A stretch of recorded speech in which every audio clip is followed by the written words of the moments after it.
और युवक जो है यहाँ पर एक बगीचे में दोनों मिलते हैं। युवक को बुजुर्ग को देखते ही लगता है कि उसने उसको कहीं देखा है। तो ऐसे में यहाँ पर कैसे बच्चों का निर्माण जो है, उनके जीवन का निर्माण, उनके व्यक्तित्व का निर्माण कैसे हो सकता है। वैसे उनका मन चाहे वहाँ सिर्फ चलते जाते हैं और हमेशा जो है यहाँ पर नए नए दृश्यों को जो है देखना चाहते हैं। तो वहाँ यहाँ पर उसके सह शिक्षकों के नाम, उसके साथ साथ वहाँ कहाँ काम करता है, सबके बारे में, उसके जो स्कूल है उसका नाम सभी वहाँ जानना चाहता है।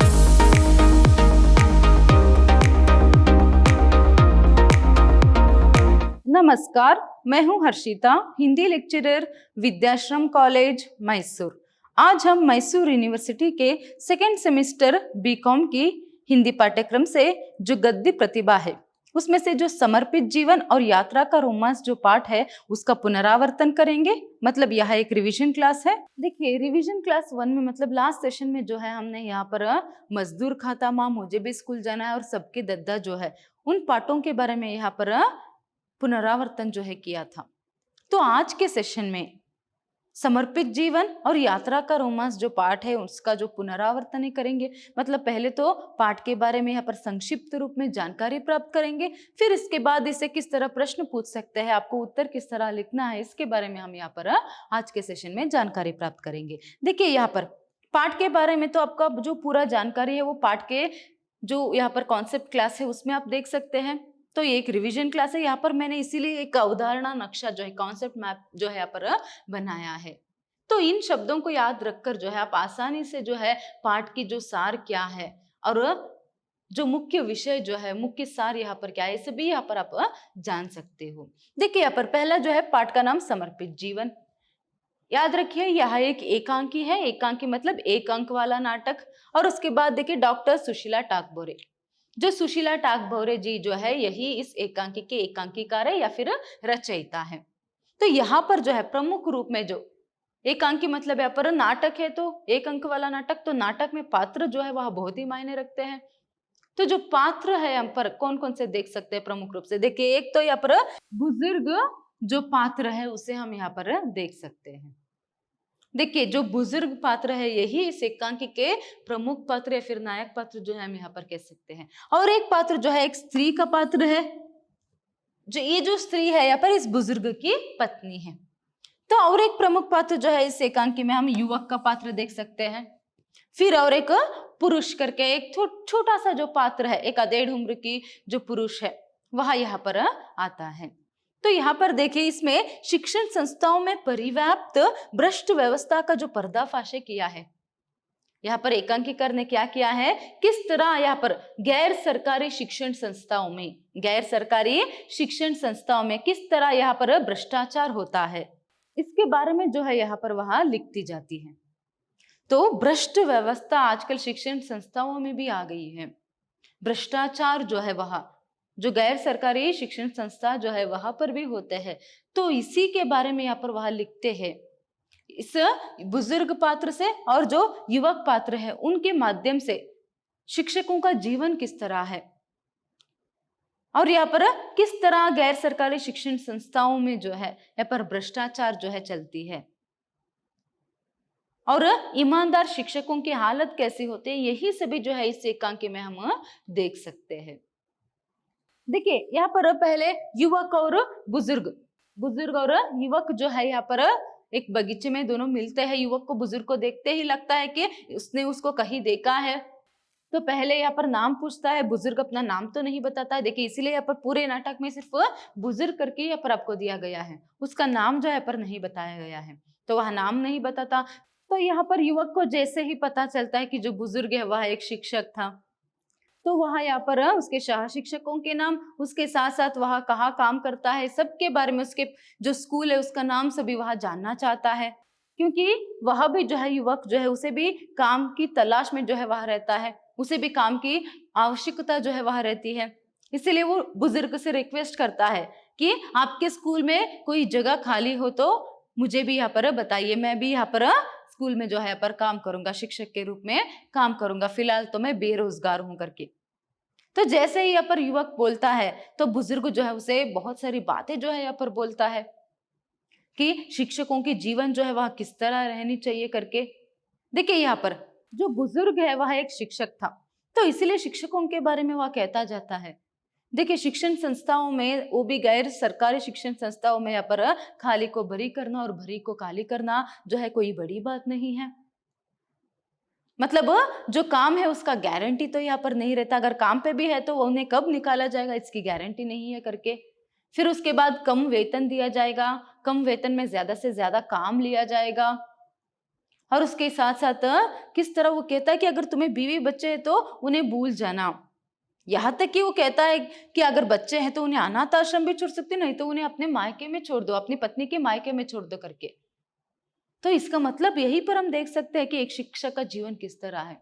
वो सिर्फ कहता जाता है तुम्हें हर दिन जो है, मतलब हफ्ते के 7 दिन जो है यहाँ पर सफेद पोशाक में आना पड़ेगा।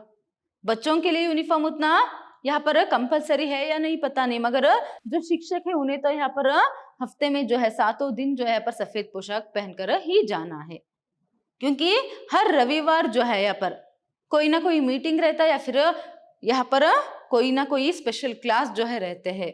तो इस तरह जो है यहाँ पर बुजुर्ग जो है युवक को समझाता जाता है। और उसके साथ साथ यहाँ पर ये भी कहता है कि तुम्हें जब भी यहाँ पर वेतन मिलेगा उसे ले जाकर व्यवस्थापक के जो ऑफिस रहता है, कार्यालय रहता है, वहां पर देना है। फिर उसके बाद वो जितना सैलरी तुम्हें देंगे उतना लेना है। और तुम्हें हॉस्टल में रहना है, सिर्फ तुम्हारे लिए जो है यहाँ पर हॉस्टल में रहने की सुविधा है, तुम्हारे बीवी बच्चे तो वहां पर नहीं रह सकते हैं। और तुम्हें अपने बीवी बच्चों के लिए देने के लिए समय नहीं रहता है। दिन के यहाँ पर 12 से 14 घंटा जो है तुम्हें सिर्फ यहाँ पर स्कूल का ही काम जो है करना रहता है। और तुम्हें स्कूल के बच्चों को ही अपना बच्चे जो है मानना है। अगर उनकी कुछ कम अंक जो है आ गई तो उसकी जिम्मेदारी तुम्हें लेनी है। तो इस तरह बहुत सारी बातें जो है वहां कहता जाता है। फिर वहां कहता है कि तुम्हें ज्यादा कुछ नहीं करना है, तुम्हें अपना जीवन समर्पित करना है करके। तो ये बात सुनकर वो कहता है कि युवक जो है, हाँ मुझे क्या है जीवन क्या है ये पता है, अभी समर्पित जीवन समर्पित करना क्या है अभी तक तो आपने ये बताया। बहुत ही कम सैलरी देते हैं, उसके बाद यहाँ पर बीवी बच्चों के साथ रहने के लिए वक्त नहीं मिलता है और बेसिक सैलरी है। तो ऐसे में यहाँ पर ज्यादा कुछ भी, देखिए वो यहाँ तक बुजुर्ग कहता है कि ज्यादा खाना नहीं है, ज्यादा सोना नहीं है, सेहत का ध्यान रखना चाहिए, कम बातें करनी है। तो ये सब भी मतलब समझ लो अपने जीवन को ही क्या है उस काम के लिए समर्पित कर देना है। तो इसी के बारे में कहते हुए जो है यहाँ पर युवक के मुंह से एक बात जो है निकल जाती है, क्या जीवन है, क्या समर्पित जीवन है करके। तभी जो है यहाँ पर वो बुजुर्ग ये बात सुनकर यहाँ पर जो है बहुत ही गुस्सा हो जाता है और युवक का कॉलर पकड़ता है। फिर वह पूछता है कि अभी तुमने क्या कहा। कॉलर पकड़ने से पहले तो वो जो है पर बहुत ही नाटकीय विनम्रता के साथ, अभी आप हमारे सीनियर बन गए हैं, आपको अभी क्या है यहाँ पर काम मिल गया, आप हमारे सीनियर बन गए, तो आप हम पर हुकुमशाही जो है वहां चलाएंगे, तो आपके आदेश क्या है, मैं आपके एक भी आदेश को नहीं मानूंगा। तो इस तरह से सभी वहां यहाँ पर कहता है। फिर कॉलर पकड़कर गुस्सा होकर यहाँ पर उसको जो है यहाँ पर पूछता है, अभी मैं तुम्हारी कुछ भी जो बात है वह नहीं मानूंगा, तुम व्यवस्थापक के रिश्तेदार हो और तुम प्रिंसिपल के रिश्तेदार हो, तुम्हें यहाँ पर जो है प्रमोशन मिलेगा, हमें नहीं। तो इस तरह से अजीब सी बातें वहां करता है। क्यों? देखिए क्योंकि यहाँ पर ये जो बुजुर्ग है उसकी मानसिक संतुलन ठीक नहीं था, इसलिए। उतने में उसकी पत्नी भी आती है। पत्नी के आने से पहले जो है यहाँ पर ये जो पुरुष है, वह पात्र जो है पर एक पुरुष जो है वहां पर आता है आधेड़ उम्र की, और आकर वहां जो है युवक को छुड़ाता है। उतने में पत्नी भी आती है, स्त्री, और वो जो है दोनों से माफी मांगते हैं, युवक से और इस पुरुष से, दोनों से यहाँ पर माफी मांगती है। उतने में युवक जो है पूछता है यह महाशय कौन है करके। तो वो कहती है कि ये मेरे पति हैं, इनके मानसिक संतुलन ठीक नहीं, पता नहीं ये कैसे आज जो है घर से बाहर आ गए करके। तभी यहाँ पर वो क्या काम करते थे सभी वहां पूछता है युवक। तभी देखिए ये एक स्कूल में शिक्षक थे और इनकी हालत कैसे होगी वो पता नहीं। देखिए यहाँ पर बुजुर्ग जो है कुछ बातें जो है वह दोहराता रहता है, छोड़ दो मुझे, छोड़ दो मुझे, मुझे शतरंज का मोहरा मत बनाओ, मैंने भी यहाँ पर शतरंज खेलना सीख लिया है, मुझे बच्चों को पढ़ाना है, मुझे बच्चों को गणित पढ़ाना है, उनको संगीत सिखाना है, मुझे मेरे कर्तव्यों का पालन करने दो। तो इस तरह से सभी जो है वहां यहाँ पर कहता जाता है। तो यहीं पर जो है पता चलते, देखिए वो कहती है कि इनको जो है यहाँ पर काम से निकाला गया, इनके मानसिक संतुलन बिगड़ने के कारण। ये बहुत ही ईमानदार जो है, ईमानदार शिक्षक थे, यह बहुत ही ईमानदार शिक्षक थे। पर जब भी प्रमोशन की बात आती थी इन पर कुछ ना कुछ आरोप लगाकर इनकी प्रमोशन को रोक दिया जाता था।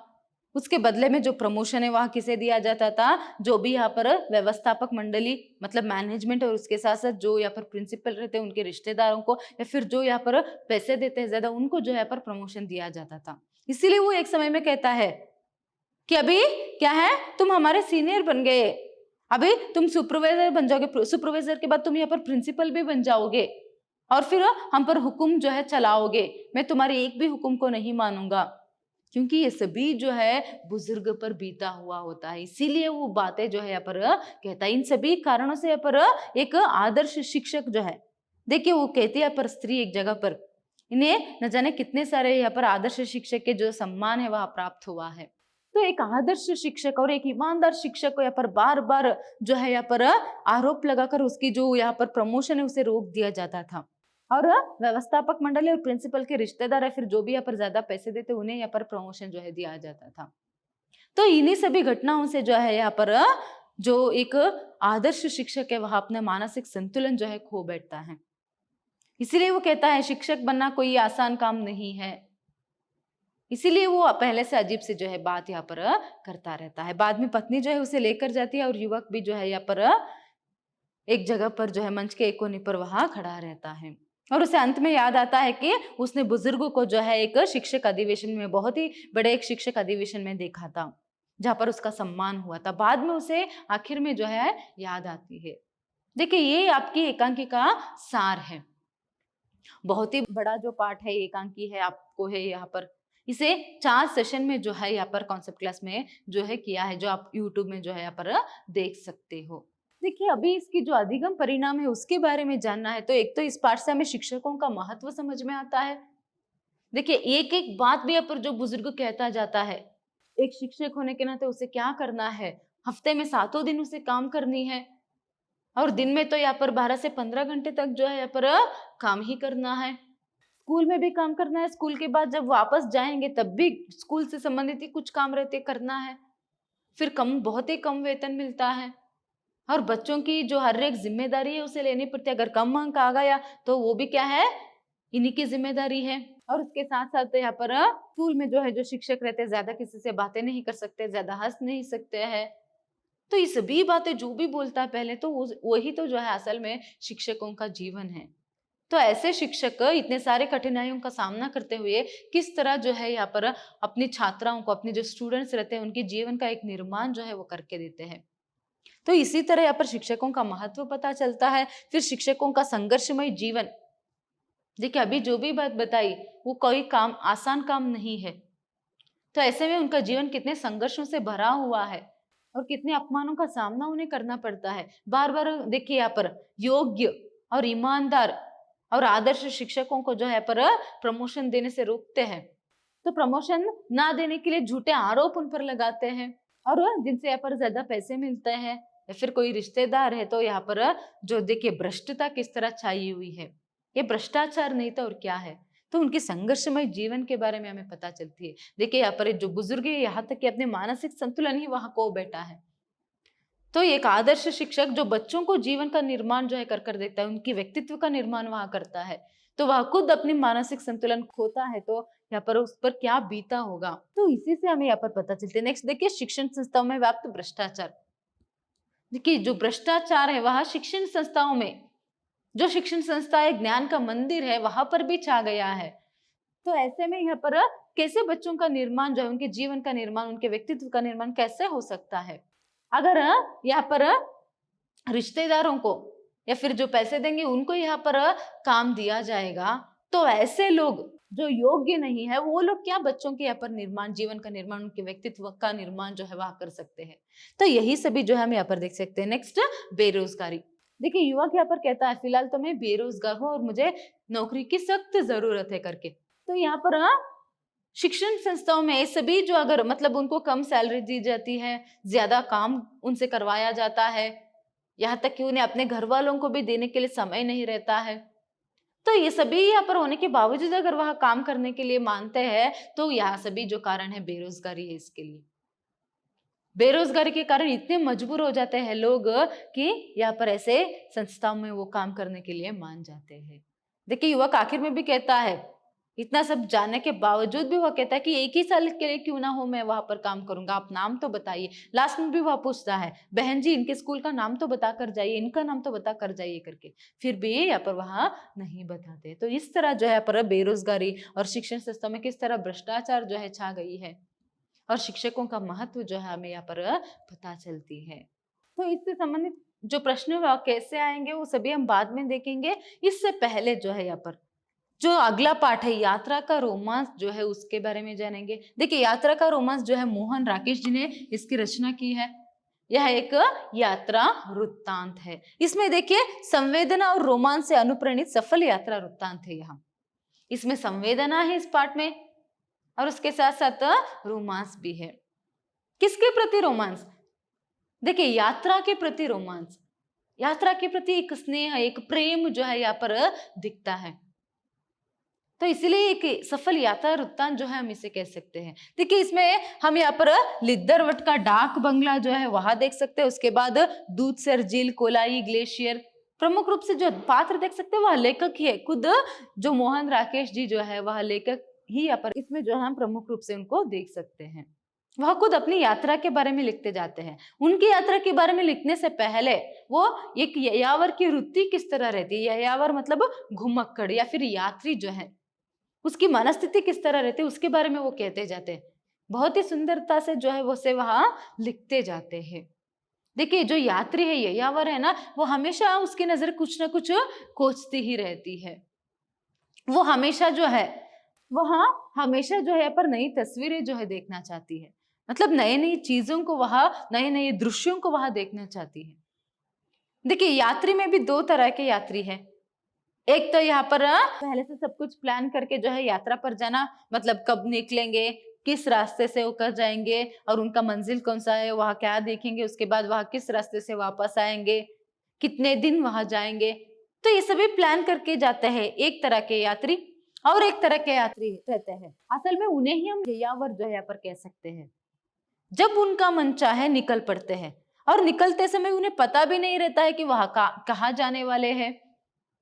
जैसे उनका मन चाहे वहां सिर्फ चलते जाते हैं और हमेशा जो है यहाँ पर नए नए दृश्यों को जो है देखना चाहते हैं।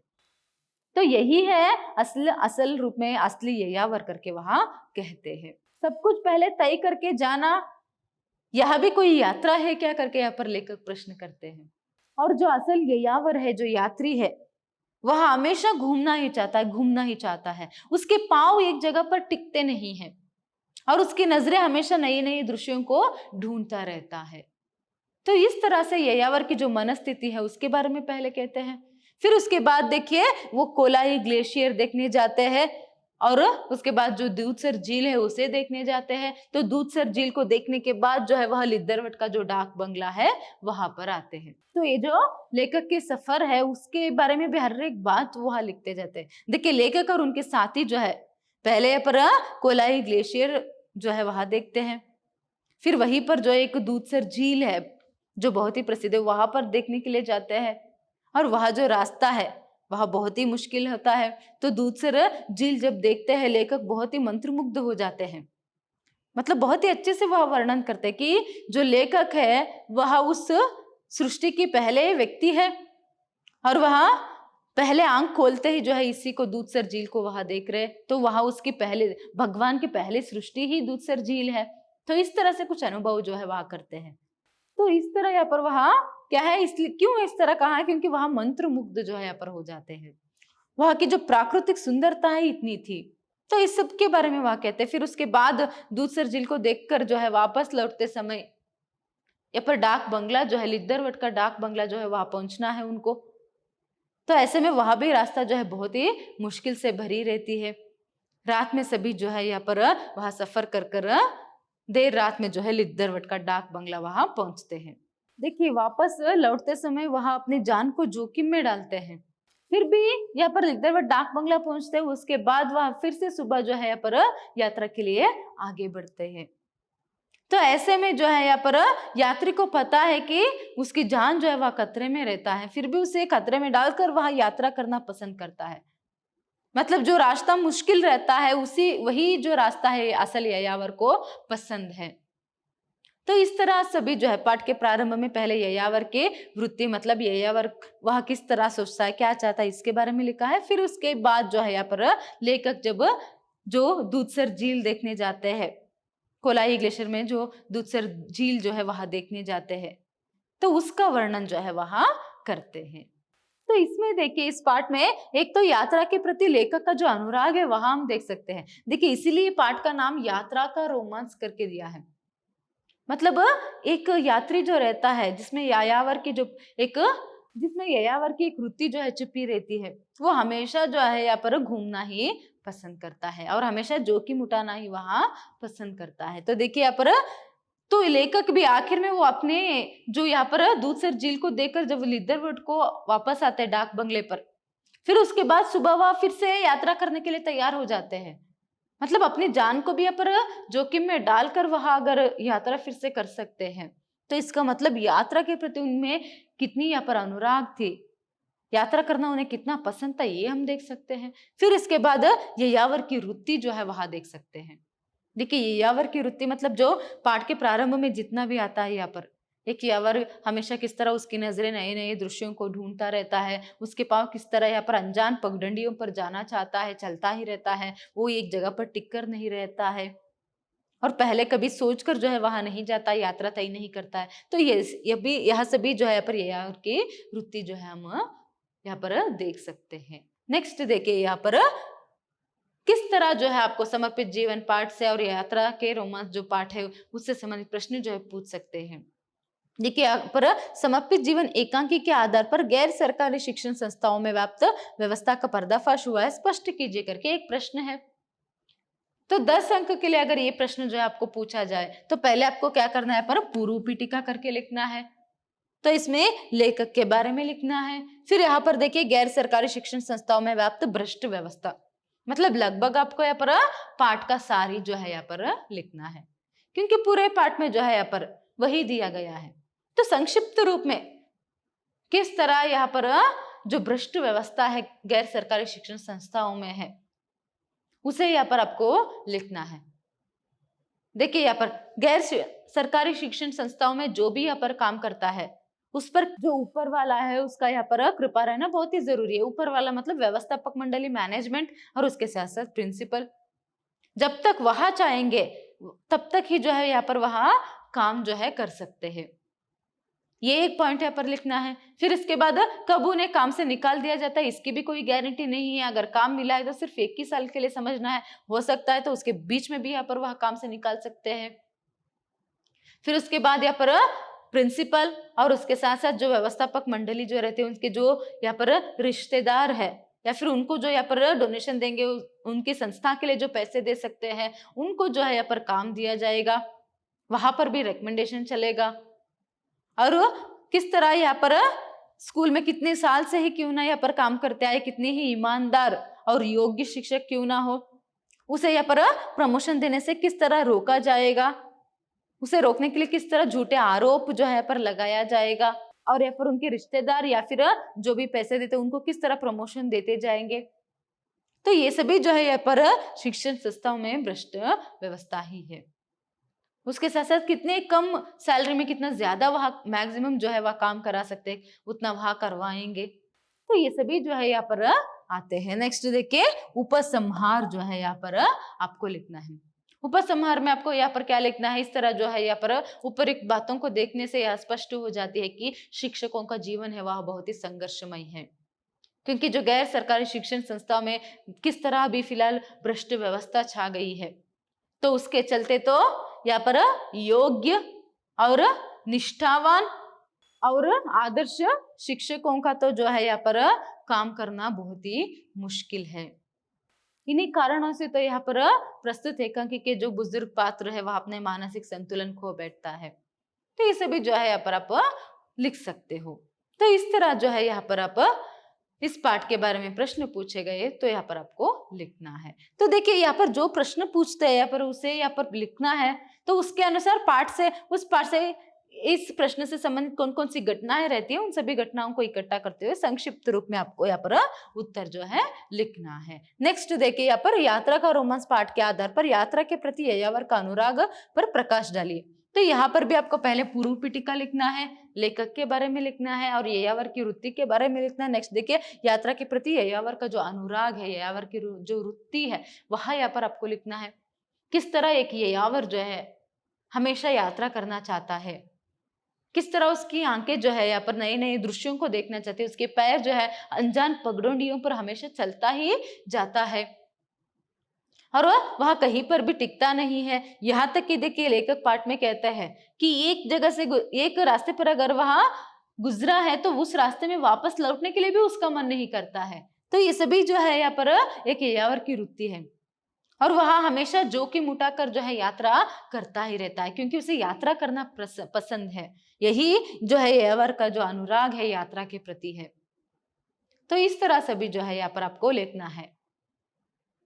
देखिए यहाँ पर यायावर के बारे में जो भी प्रारंभ में दिया गया वो लिखना है उसके बारे में। फिर उसके बाद जो है किस तरह लेखक भी कितनी जोखिम उठाकर यहाँ पर यात्रा जो है वहां करते हैं, उन्हें यात्रा करना कितना पसंद है, यहाँ पर आपको लिखना है। नेक्स्ट उपसंहार करके कंक्लूजन जो है उसमें आपको लिखना है। नेक्स्ट देखिए यहाँ पर संदर्भ स्पष्टीकरण। देखिए अभी जो है वहां 10 अंक के लिए आपको पूछ सकते हैं, ये जो है 5 अंक के लिए। देखिए होशियार साहब होशियार, चले आओ साहब शाबाश। तो पहले संदर्भ या फिर प्रसंग करके लिखना है। यहाँ पर देखिए पहले आपको इसमें पाठ का नाम, लेखक का नाम और किसने किससे कहा, यह सभी जो है आपको लिखना है। उदाहरण के लिए प्रस्तुत वाक्य को यहाँ पर मोहन राकेश जी द्वारा रचित यात्रा का रोमांस पाठ से लिया गया है। तो ये जो पाठ है यहाँ पर घोड़े वाला जो है वह कहता है, ये जो वाक्य है वहां घोड़े वाला यहाँ पर कहता है। तो यहाँ पर तीनों जो आ गए, पाठ का नाम, लेखक का नाम, किसने किससे कहा है, सभी आ गए। नेक्स्ट इस वाक्य का जो स्पष्टीकरण है यहाँ पर आपको करना है, कब कहता है। देखिए यहाँ पर दूधसर झील से लिद्दर व डाक बंगला वापस लौटते समय, अभी तो वहां घोड़े पर जो है सवार नहीं कर सकते, रात का समय है, घना अंधकार था, तो इसीलिए घोड़ों की जो एक लगाम है वह सभी पकड़कर घोड़े वाला आगे आगे चलता रहता है।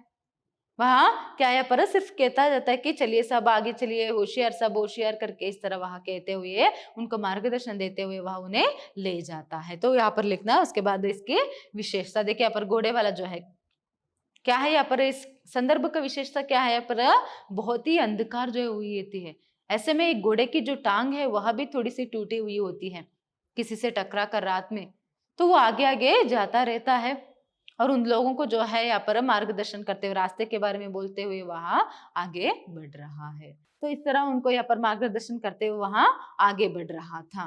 तो इस तरह यहाँ पर आप क्या है लिख सकते हो। यहाँ पर वहां कितने जोखिम जो है उठाते हैं वापस लौटने के लिए, तो ये यहाँ पर हम देख सकते हैं। तो इस तरह यहाँ पर आप लिख सकते हैं। तो ऐसे में पाठ से कोई भी यहाँ पर संदर्भ जो है आपको पूछ सकते हैं। तो अगर पाठ का सार आपको अच्छे से पता रहा, पूरी स्टोरी जो है आपको अच्छे से पता हो, तो यहाँ पर कैसे भी संदर्भ पूछे आप यहाँ पर उत्तर जो है लिख सकते हैं। मगर मेथड जो है यहाँ पर याद रखिएगा, संदर्भ मतलब प्रसंग, स्पष्टीकरण या फिर वाक्य और विशेषता करके यहाँ पर आपको लिखना है। धन्यवाद।